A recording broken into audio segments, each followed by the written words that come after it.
রুমে চল, তোর আজকের মজার একটা জিনিস খাওয়াবো। চলেন দিদি চলেন, আমি অনেকদিন ধরে মজার কিছু খাই না, বাট মজার কিছু বলতে অনেক জিনিসই তো আছে আর যেগুলা খেলে গলা ভিজে যায় না, বাট আমি কিন্তু পমপমের কথা বলি নাই, অন্য কিছুর কথা বলছি। কি খাওয়াইবা? তুই বলদ না মূর্খ না অশিক্ষিত কোনটা মানে বের করে দেখাইতেছে, তাও তুই বুঝতেছিস না কোনটা খাওয়াবে? আরে ভাই তুই বুঝবিটা কেমনে, কারণ জীবনে তোর খাস নাই দেখোসও নাই। যেটা তুই জীবনও খাস নাই, দেহসও নাই, ওইরকম একটা জিনিস তোর দেহ মোর খাওয়াবো। চল। জীবনে খায় নাই, জীবনে দেখে নাই। আরে একে দেখে আমার কি মনে হয় জানেন?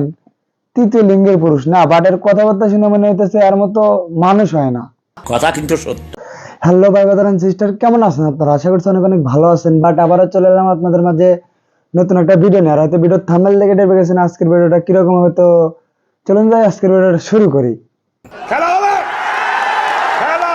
এই ভিডিওটি শুধুমাত্র এন্টারটেইনমেন্টের জন্য বানানো হয়েছে। ভিডিও দেখবেন, মজা নেবেন আর ভুলে যাবেন, গায়ে মাখবেন না গুরু। নামাজ বাদ দিও না বন্ধু, এপারের চেয়ে ওপারের জীবন অনেক সুন্দর। কোনোদিন দেখি নাই। এই জিনিসটা তুই কোনোদিন দেহস নাই, আয় আচ্ছা দেখবি, মজা পাবি, খাবিও।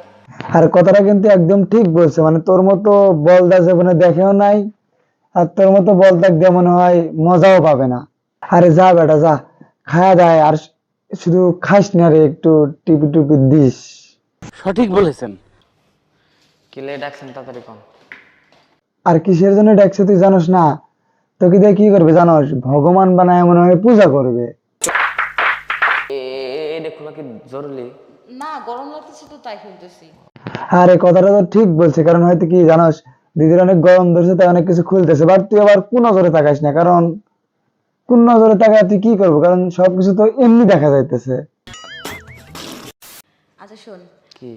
তুই তো জানিস যে তোর মামা অনেক দিন ধরে বিদেশ থাকে, তাই না?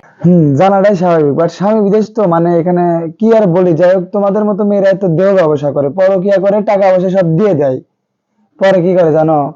গলায় দড়ি দেয়। এই তো কাটিং টু ফিটিং এর মতন কথা।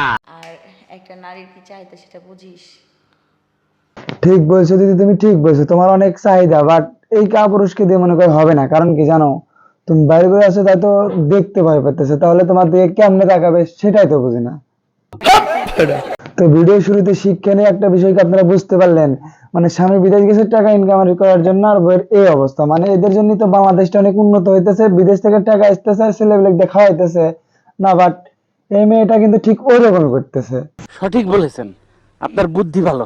তো আজকের ভিডিওটা এতটুকু। যদি ভিডিওটা ভালো লেগে থাকে তাহলে অবশ্যই কিন্তু ফেসবুক পেজটা ফলো করবেন এবং ইউটিউব চ্যানেলটা সাবস্ক্রাইব করবেন, বেশি বেশি করে শেয়ার করবেন এবং কমেন্ট করবেন। তো বিদায় বন্ধুরা।